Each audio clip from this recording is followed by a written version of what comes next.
dry up well. They all seem to get this fungus on them. I don't know. I don't seem to let myself worry too much about it. Once I clean them up, it just becomes part of the character. So I would still be careful about what you breathe in, and if you can do it outside, it's probably best. So let me clean off some of the loose stuff with a brush.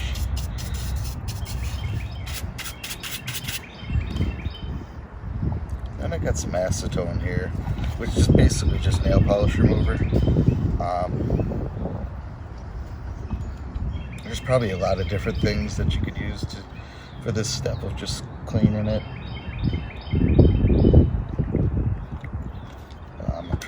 Denatured alcohol might work. Alcohol would probably work fine. Hand sanitizer. Come on. So there's a few things you could use. Really just want to get loose, or get free all the loose stuff and kill any bacteria on it. That's why I like to use something harsh.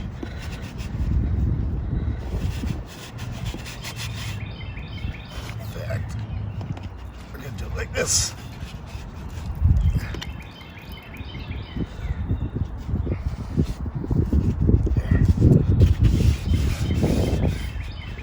It's got a couple soft spots, so I gotta be careful.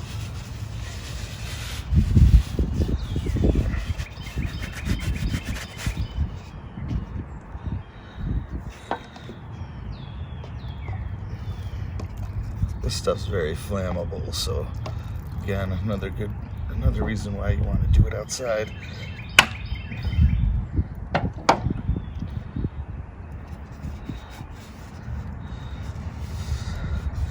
Now, if you're going to paint them, you're probably going to do some sanding and stuff after this. The only thing I'm going to do is, and actually, I don't even think I'm going to do it this time. I was going to scuff it with some, what's it called? Steel wool. Just knock some of the stuff off. And I think I'll just forego it. It's not too bad.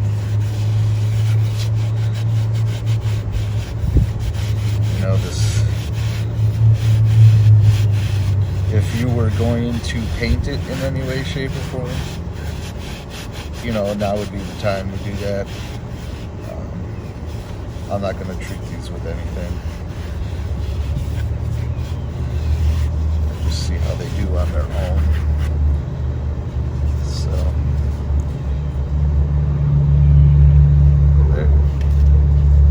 there's how they look at the beginning of all this.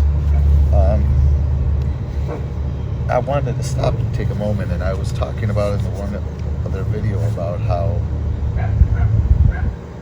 when you paint the gourds, they get pretty junky. This gourd I painted, but it's never seen outside, and because of that, it held its paint very well. That's probably what you got to do if you paint them. Just plan on probably bringing them in the winter months and stuff, so they don't just continue to get ruined. This one specifically was Morocco. So when I shake these right now, there's no sound, and usually what I'll do is I'll just come along and I'll start. And now you can start to hear stuff shake out. Once you get a little bit shaking out on its own, you can begin to really shake it up, and it'll start to break itself up.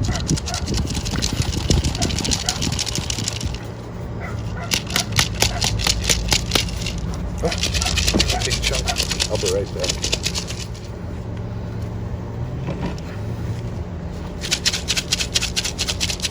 Now you can hear all the seeds and stuff shaking around. And in fact, when I got up, I shook it as I was getting up, and you could feel a chunk just fall right off. So this one's ready. But take the time while it's all enclosed and shake it up real good. That way everything breaks free and comes loose. And when I open it up, I'll be able to just dump it out. If you don't, once you open it up, it's harder to shake it out because everything starts to fly everywhere. And you might have to get in there with a spoon or something to clean it. Alright, so this one has no sound. Oh, there it is. We just took one little hit and it came free.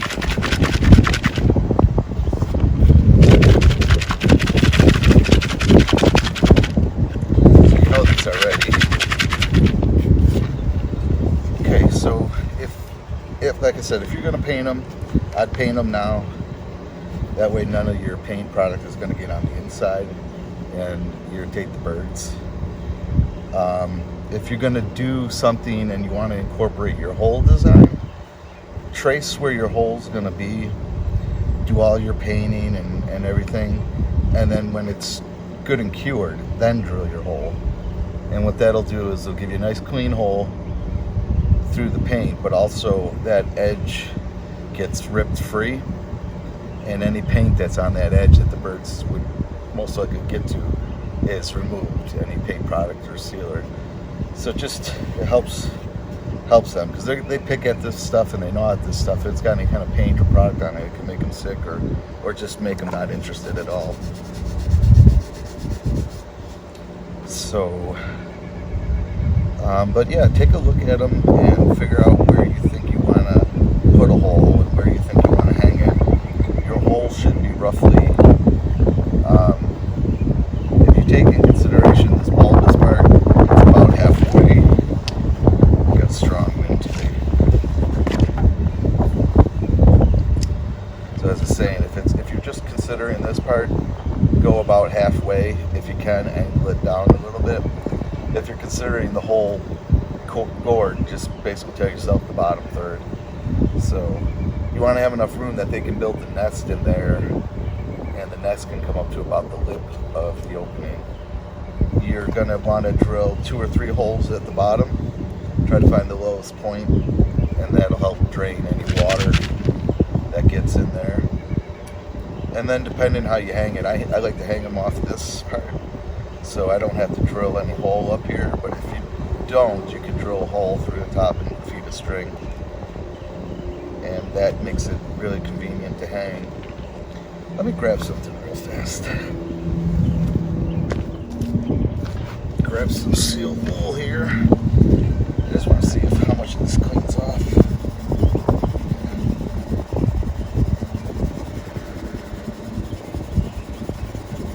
Not much for what it's worth.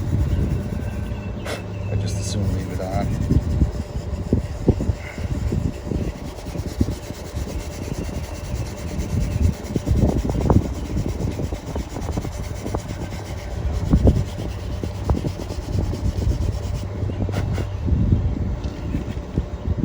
Okay, so let's do that.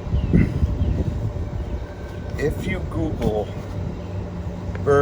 birdhouse opening size for bird species, something to that effect, what you get is a bunch of tables, graphs, and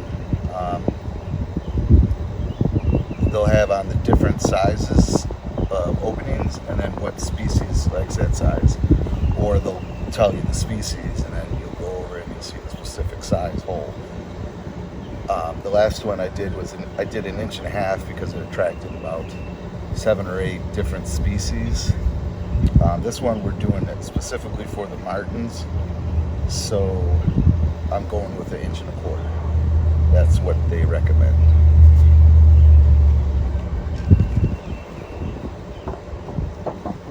So just 1.25 inch hole saw. Hold it up, kind of see how it hangs. This looks like a good spot to me.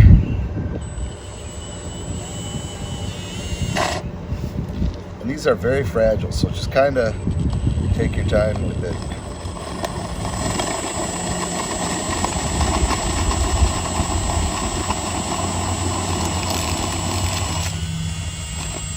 And that's it.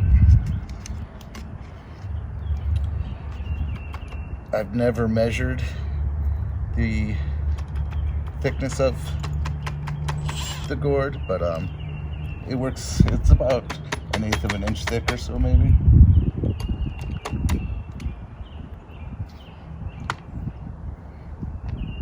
Okay. So there it is. It's a little thicker than a nickel. So that just gives you an idea how fragile these are, because it just doesn't take much. So let's shake out what we got. A lot of seeds.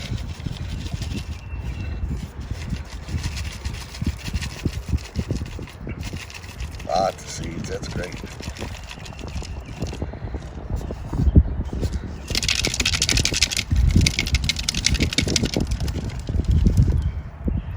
This, I don't know, it has a pulp type substance that dries up in there, and it's very light.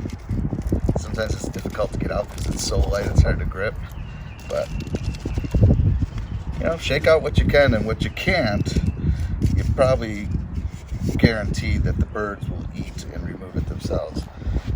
So there you go. Take this drill. I just look at the bottom and I see where the lowest points are, and 2 or 3 holes is all you need.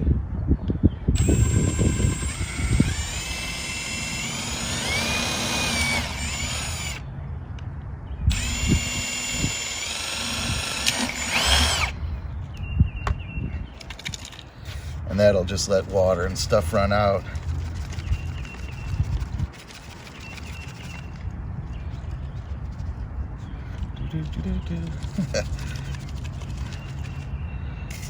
So, yeah, I feel pretty good about it. I really do. Set that one down. Let's do this one. Same thing. I'll just pick it up and take a look at it. It seems like this side's nice and big, so I think I'll do it on this side right here.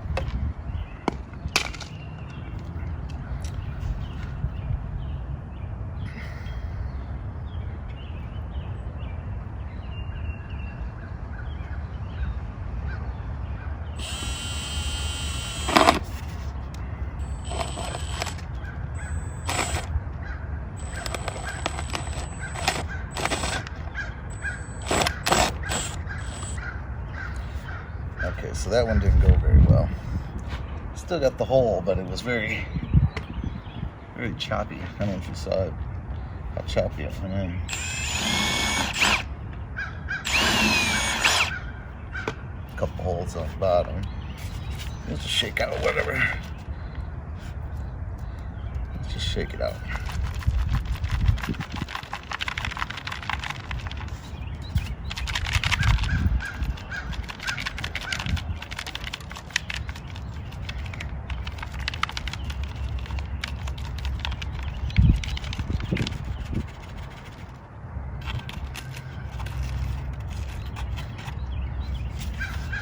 This one didn't get shaken around as good. It's still right in there.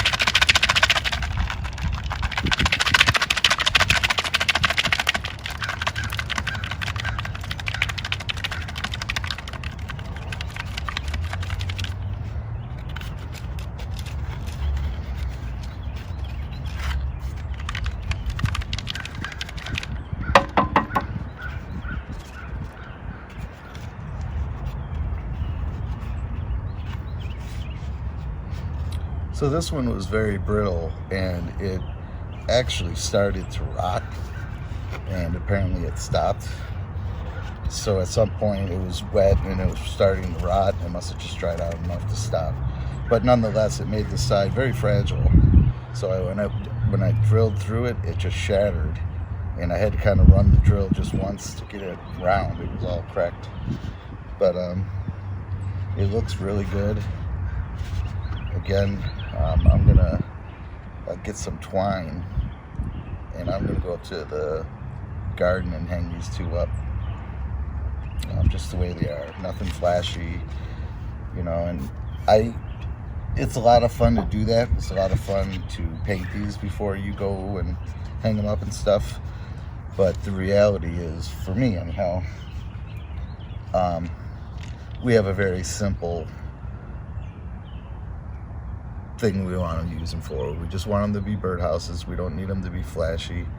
I don't really want to take the time and effort to paint them, but you can imagine if you were to paint them, you just do it at your choice. Go online and Google painted birdhouse gourds or something to that effect, and you'll get all kinds of different ideas.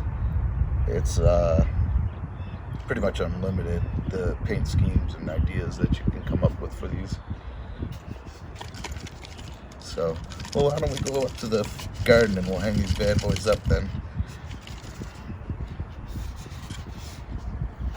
You want to have your bird gourd house about 5-6 feet off the ground minimum, but no higher than, I think they said, about 20 feet. I'll have to double check that, but I was focused on the minimum because it's something that I can reach.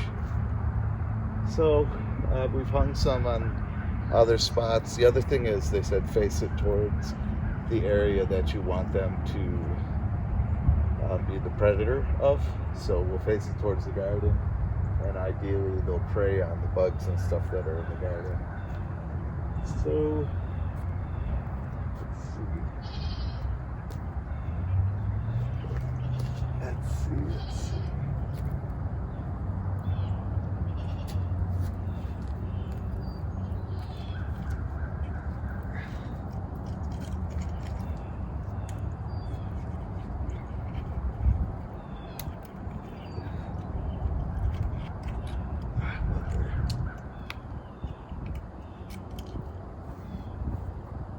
If something like this would work, or if it's too bouncy for us.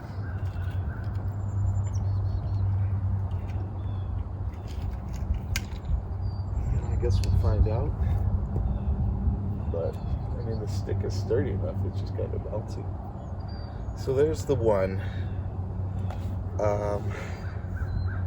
I think the other one I might hang off the building over there.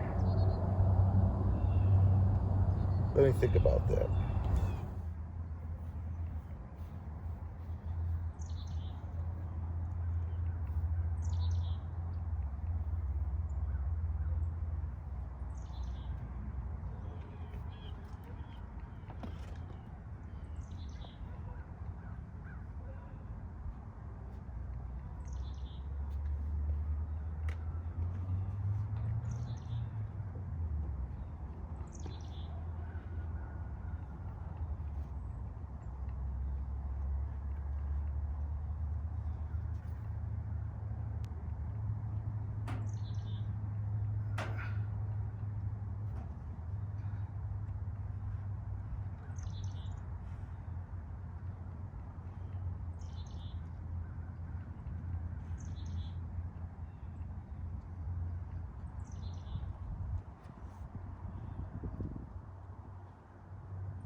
So there's that one I hung up in the barn. I'm hoping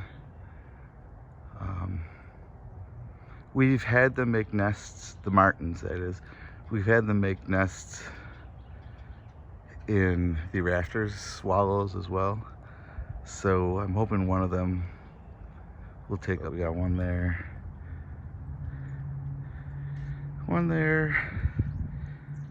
and then another one there, that are just out here in the garden.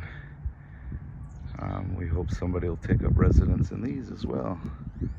Just help with the bug population and just give the critters a place to live.